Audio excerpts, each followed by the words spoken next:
नमस्ते विद्यार्थी व पालक मित्रांनो, ब्राईट फ्युचर मेकर्स आपल्या युट्यूब चॅनलमध्ये मी प्राध्यापक अभिषेक पटेल तुमच्या सर्वांचे या ठिकाणी सहर्ष स्वागत करतो. री नीट 2026 चा निकाल डिक्लेअर झालेला आहे. निकाल डिक्लेअर झाल्यानंतर खूप सारे विद्यार्थ्यांनी आता या ठिकाणी एक शंका या ठिकाणी कॉमन उपस्थित केलेली आहे. ती म्हणजे सर आम्हाला पुण्यामध्ये बीएमएस ला ऍडमिशन घ्यायचं आहे आणि साधारणतः जर आम्हाला पुण्यामध्ये बीएमएस ला ऍडमिशन घ्यायचं असेल तर पुणे जिल्ह्यामध्ये किंवा पुणे सिटीमध्ये साधारणतः किती बीएमएस चे कॉलेजेस आहेत आणि या कॉलेजमध्ये सीट इनटेक किती आहे, फी स्ट्रक्चर काय आहे आणि लास्ट इयर 2025 मध्ये अगदी कमी फीज मध्ये चांगल्यात चांगलं बीएमएसचं कॉलेज आम्हाला जर पुणे सिटीमध्ये घ्यायचं असेल तर साधारणतः आम्हाला किती ऑल इंडिया रँक किंवा किती मार्क्स पर्यंत आम्हाला पुण्यामध्ये बीएमएस कॉलेजेस मिळू शकेल या संदर्भात आपण आजचा हा व्हिडिओ बनवत आहोत. त्याचबरोबर ज्या विद्यार्थ्यांनी अजूनपर्यंत आमच्या पेड काउन्सिलिंग मध्ये सहभाग नोंदवला नसेल अशा सर्व विद्यार्थ्यांनी आमच्या पेड काउन्सिलिंग मध्ये सहभाग नोंदवायचा आहे. पेड काउन्सिलिंग मध्ये सहभाग नोंदवायचा असेल तर तुम्हाला एकाच फीज मध्ये, लक्षात घ्या बाळांनो, ही खूप महत्वाची गोष्ट आहे, म्हणजे तुम्हाला एकाच फीज मध्ये सर्वच्या सर्व काउन्सिलिंग प्रोसेस या ठिकाणी आम्ही करून देणार आहोत. त्याच्यामध्ये आम्ही एकाच फीज मध्ये, म्हणजे आमची जी फीज आहे काउन्सिलिंगची ती 5,000 रुपये फीज आहे. 5,000 रुपये फीज मध्ये तुम्हाला ऑल इंडिया काउन्सिलिंग, त्याच्यामध्ये 15% AIQ, AIIMS, JIPMER, AFMC, deemed universities, all India AYUSH, त्याचबरोबर स्टेट काउन्सिलिंग मध्ये group A, group B, group C, all India AYUSH MS state कोटासाठी असेल, MS state veterinary BVSC counselling असेल, नर्सिंग फार्मसी काउन्सिलिंग असेल किंवा अदर स्टेट काउन्सिलिंग असेल. Other स्टेटमध्ये जेवढे काही ओपन स्टेट्स आहेत या सर्व ओपन स्टेटची काउन्सिलिंग आम्ही फक्त आणि फक्त एकाच फीज मध्ये या ठिकाणी करून देणार आहोत. त्यामुळे जास्तीत जास्त विद्यार्थ्यांनी आमच्या पेड काउन्सिलिंग मध्ये या ठिकाणी सहभाग नोंदवायचा आहे. तत्पूर्वी सगळ्यात महत्वाचा विषय म्हणजे काय, ज्या विद्यार्थ्यांचा ऑल इंडिया रँक, लक्षात घ्या बाळांनो, ज्या विद्यार्थ्यांचा ऑल इंडिया रँक हा 5 लाखापेक्षा जास्त आहे अशा विद्यार्थ्यांनी एक सेपर ऑप्शन म्हणून कर्नाटक राज्याचा फॉर्म या ठिकाणी भरायचा आहे. कर्नाटक राज्याचा फॉर्म भरण्याची अंतिम तारीख, लक्षात घ्या, ही 24 जुलै आहे. 24 जुलै ही कर्नाटक राज्याचा फॉर्म भरण्याची अंतिम तारीख आहे. त्यामुळे तुम्ही लवकरात लवकर कर्नाटक राज्याचा एक सेपर ऑप्शन, लक्षात घ्या, समजा जरी तुम्हाला नाही मिळालं ऍडमिशन महाराष्ट्र राज्यामध्ये तरी तुमच्याकडे एक ऑप्शन तुम्ही अल्टरनेटिव्ह ठेवणं गरजेचं आहे. जे विद्यार्थी रिपीट करणार असतील त्यांनी फक्त महाराष्ट्र राज्याची काउन्सिलिंग केली तरी चालते, परंतु ज्या विद्यार्थ्यांना आता रिपीट करायचं नाहीये, next year online computer based नीटची एक्झाम द्यायची नाहीये, अशा विद्यार्थ्यांनी एका तरी स्टेटचा ऑप्शन या ठिकाणी ठेवायचा आहे. कर्नाटक राज्यामध्ये जर तुम्हाला BMS करायचं असेल तर अगदी कमी फीज मध्ये, साधारणतः 2.5 लाख रुपये पर इयर फीज पासून ते 4 लाख रुपये पर इयर फीज मध्ये महाराष्ट्र बॉर्डर लगत बेळगाव असेल, हुबळी असेल, धारवाड असेल, विजापूर असेल अशा ठिकाणी तुम्हाला BMS ला ऍडमिशन मिळू शकतं. त्यामुळे जास्तीत जास्त विद्यार्थ्यांनी KCET रजिस्ट्रेशन सुद्धा या ठिकाणी आता करून घ्यायचं आहे. वळूया आजच्या या आपल्या विषयाकडे, म्हणजे साधारणतः 200 ते 250 मार्क्स मध्ये तुम्हाला पुण्यामध्ये ऍडमिशन मिळू शकेल का? तर हो, तुम्हाला पुण्यामध्ये ऍडमिशन मिळू शकतं. त्या संदर्भात जेवढे काही पुण्यामधले BMS कॉलेजेस आहेत त्या सर्व BMS कॉलेजेसची माहिती आपण या ठिकाणी बघणार आहोत. त्यामध्ये पुण्यामध्ये साधारणतः किती गव्हर्नमेंट BMS कॉलेजेस आहेत, पुणे जिल्ह्यामध्ये किती सेमी गव्हर्नमेंट आणि प्रायव्हेट BMS कॉलेजेस आहेत, त्याचा सीट इनटेक किती आहे, मायनॉरिटी BMS कॉलेजेस किती आहेत आणि डीम युनिव्हर्सिटी BMS कॉलेजेस किती आहेत आणि त्यांची फी स्ट्रक्चर कशा पद्धतीने आहे, या सर्वांची माहिती आपण आजच्या या व्हिडिओमध्ये घेणार आहोत. त्यामुळे कोणत्याही विद्यार्थ्यांनी आजचा हा व्हिडिओ स्किप करायचा नाहीये. सगळ्यात महत्वाचं म्हणजे काय, पुणे हे शिक्षणाचं माहेरघर आहे. कोणत्याही विद्यार्थ्याला कोणता प्रोग्राम करायचं म्हटलं तर त्याला कोणताही जरी प्रोग्राम घ्यायचा असेल तर तो पुण्यामध्ये घेण्याची त्यांची इच्छा असते. त्यानुसार पुण्यामध्ये आपल्या साधारणतः किती गव्हर्नमेंट BMS कॉलेजेस आहेत ते सुद्धा आपण या ठिकाणी पाहणार आहोत. ते म्हणजे पुण्यामध्ये तिलक आयुर्वेदिक मेडिकल कॉलेज हे एक गव्हर्नमेंट मेडिकल कॉलेज आहे. टोटल पुण्यामध्ये 3 गव्हर्नमेंट मेडिकल कॉलेजेस आहेत आयुर्वेदाचे, अष्टांग आयुर्वेदा कॉलेज आणि गव्हर्नमेंट आयुर्वेदिक कॉलेज बारामती, हे 3 आयुर्वेदिक कॉलेजेस आहेत. याच्यामध्ये तिलकमध्ये 125, अष्टांगमध्ये 50 आणि गव्हर्नमेंट आयुर्वेदिक कॉलेज बारामतीमध्ये 100, अशी मिळून 275 सीट्स हे गव्हर्नमेंट आयुर्वेदिक कॉलेजेसचे आहेत. सेमी गव्हर्नमेंट आणि प्रायव्हेट आयुर्वेदिक कॉलेजेस किती आहेत पुण्यामध्ये, सुमितीबाई शाह आहे हडपसरला, PDA जे आहे ते एक आहे, PDA ayurvedic college, BSDT ayurvedic college Wagholi, ASVM Bhimashankar ayurvedic college, Farate Patil college of Ayurveda 100 seat आहे आणि समर्थ आयुर्वेदिक कॉलेज 60 सीटचा इंटेक आहे. टोटल जर कॅल्क्युलेट केलं तर 6 हे सेमी गव्हर्नमेंट कॉलेजेस आहेत आणि या 6 सेमी गव्हर्नमेंट कॉलेजेसमध्ये साधारणतः पुण्यामध्ये 400 सीट्स आहेत. लक्षात घ्या. एक मायनॉरिटी कॉलेजेस आहेत. मुस्लिम मायनॉरिटीचं कॉलेज आहे न्यू लाईफ आयुर्वेदिक कॉलेज, हे 60 सीटचा इंटेक आहे, हे देखील पुण्यामध्ये आहे. आणि 2 डीम युनिव्हर्सिटीज आहेत बाळांनो, लक्षात घ्या. त्याच्यामध्ये DY. Patil ayurvedic medical college, एक नंबर इन्फ्रास्ट्रक्चर, आणि भारती विद्यापीठ आयुर्वेदिक कॉलेज, ह्याचाही 100 सीटचा इंटेक आहे. टोटल सीट्स कॅल्क्युलेट केलं तर 200 सीट्स या पुणे जिल्ह्यामध्ये डीमसाठी दिलेल्या आहेत.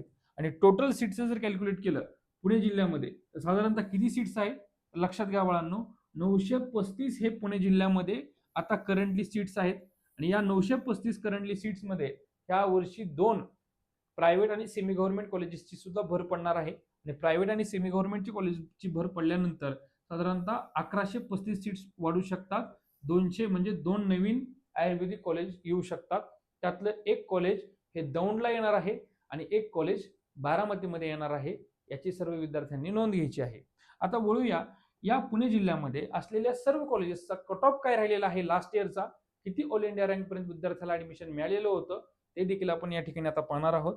त्याच्यामध्ये बीएमएस साठी जेवढे काही आयुर्वेदिक कॉलेजेस आहेत हा कट ऑफ आपण बाळांनो लक्षात घ्या. हा जो कट ऑफ मी सांगणार आहे हा ओपन साठी आहे, लक्षात घ्या. ओपन कॅटेगरीसाठी आहे, म्हणजे इतर कॅटेगरीसाठी ह्याच्यापेक्षा कमी मार्क्स मध्ये सुद्धा तुम्हाला ऍडमिशन मिळू शकतं. ह्याच्यासाठी हा कट ऑफ तुम्हाला जर रिचेक करायचा असेल तर गव्हर्नमेंट सीईटी सीलची जी काही ऑफिशियल कट ऑफ पीडीएफ आहे ती सुद्धा मी तुम्हाला या ठिकाणी व्हॉट्सअपला पाठवू शकतो.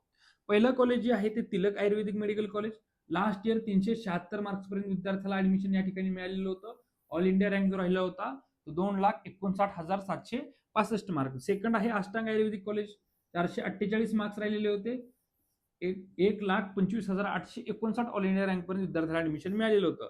गव्हर्नमेंट आयुर्वेदिक कॉलेज बारामती 445 मार्क्स, 1,29,993 मार्क्सवर विद्यार्थ्याला गव्हर्नमेंट आयुर्वेदिक कॉलेज बारामतीमध्ये ऍडमिशन मिळालेलं होतं. ह्या वर्षी सुद्धा ह्याच ऑल इंडिया रँकच्या रेंजमध्ये तुम्हाला काय करू शकतं ऍडमिशन मिळू शकतं. तुम्ही विचार करा तिलकचा कट ऑफ एवढा कमी काय आहे, 100% लास्ट राऊंड मध्ये किंवा स्टे वॅकंट राऊंड मध्ये कोणीतरी ते सीट सोडला असेल आणि त्याला may be semi government MBBS college मिळालेलं असेल, त्यामुळे तो एका विद्यार्थ्याला लकीली अलॉट झालेला आहे.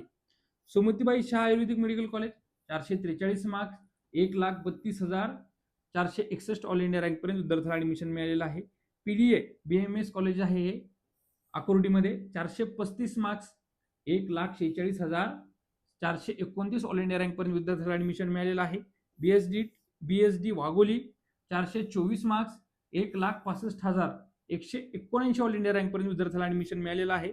भीमाशंकरचं कॉलेज आहे हे 386 मार्क्स गेल्या वर्षी आणि 2,37,905 ऑल इंडिया रँक पर विद्यार्थ्याला ऍडमिशन मिळालेलं आहे.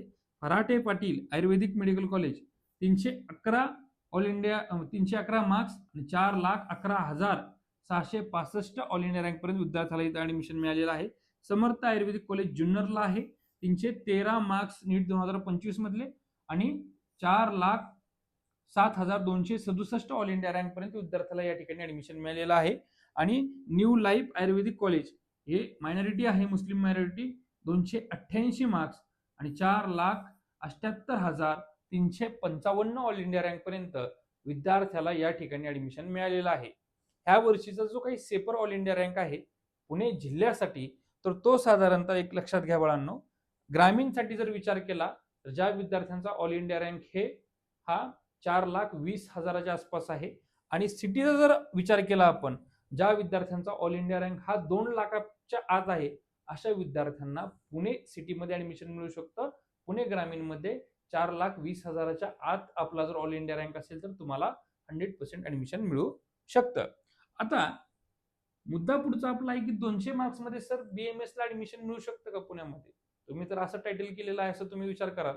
परंतु जे काही 2 डीम कॉलेजेस आहेत पुण्यामधले, एक आहे ते पिंपरी डी.वाय. पाटील पिंपरीचं आणि एक आहे ते भारती विद्यापीठ पुणे, या दोन्ही ठिकाणी लक्षात घ्या, या दोन्ही ठिकाणी जो काही लास्ट इयरचा ऑल इंडिया रँक राहिलेला आहे लक्षात घ्या 12,63,710 म्हणजे डी.वाय. पाटील पुण्यामध्ये आणि भारती विद्यापीठ पुण्यामध्ये किती राहिलेला आहे 11,98,000 ऑल इंडिया रँक. परंतु एवढा कमी ऑल इंडिया रँक आणि म्हणजे एवढ्या कमी मार्क्सवर विद्यार्थ्याला या ठिकाणी ऍडमिशन कसं काय मिळालेलं आहे तर याचं रिझन आहे की याची फीज लक्षात घ्या, याची फीज जास्त असल्यामुळं या ठिकाणी कमी मार्क्स असलेल्या विद्यार्थ्याला सुद्धा BAMS ला ऍडमिशन मिळालेलं आहे. म्हणजे ह्या वर्षी जर विचार केला तर ज्या विद्यार्थ्यांना समजा अगदी क्वालिफाईंग जरी मार्क्स असतील, समजा 177 प्लस जरी मार्क्स असतील, तर या ठिकाणी तुम्हाला ऍडमिशन BAMS ला मिळू शकतं. परंतु हा जो विषय आहे, ज्या विद्यार्थ्यांना पुण्यामध्येच ऍडमिशन पाहिजे यांच्यासाठी चांगला ऑप्शन आहे. परंतु ज्या विद्यार्थ्यांना बजेट फ्रेंडली कॉलेज पाहिजे असेल, 177 प्लस मार्क्स असतील किंवा 213 प्लस मार्क्स असतील, अगदी जस्ट एलिजिबल विद्यार्थी असतील आणि तुम्हाला कर्नाटक असेल, MP असेल आणि पंजाब असेल, या राज्यामधून जर तुम्हाला BAMS करायचं असेल, तर अगदी सांगायचं झालं तर कमीत कमी म्हणजे 10 लाखापासून ते 15 लाखापर्यंत तुम्हाला कॉलेज आम्ही आमच्या ब्राईट फ्युचर मार्फत मिळवून देऊ शकतो. त्यामुळे जास्तीत जास्त विद्यार्थ्यांनी आमच्या पेड काउन्सिलिंगमध्ये सहभाग नोंदवायचा असेल. अधिक जर तुम्हाला माहिती हवी असेल तर स्क्रीनवर दिलेल्या नंबरवर तुम्ही आम्हाला संपर्क करू शकता. जर तुम्ही संपर्क केला आणि तुमचा मोबाईल जर आम्ही उचलू शकलो नाही, तर तुम्ही याच नंबरवर व्हॉट्सअपला मेसेज देखील तुम्ही आम्हाला टाकू शकता. नक्कीच 1 तासाच्या आत तुम्हाला व्हॉट्सअपला त्या मेसेजवर रिप्लाय दिला जाईल. मी प्राध्यापक अभिषेक पाटील. तुम्हाला आजचा हा व्हिडिओ आवडला असं मी कन्सिडर करतो आणि थांबतो. जय हिंद, जय महाराष्ट्र.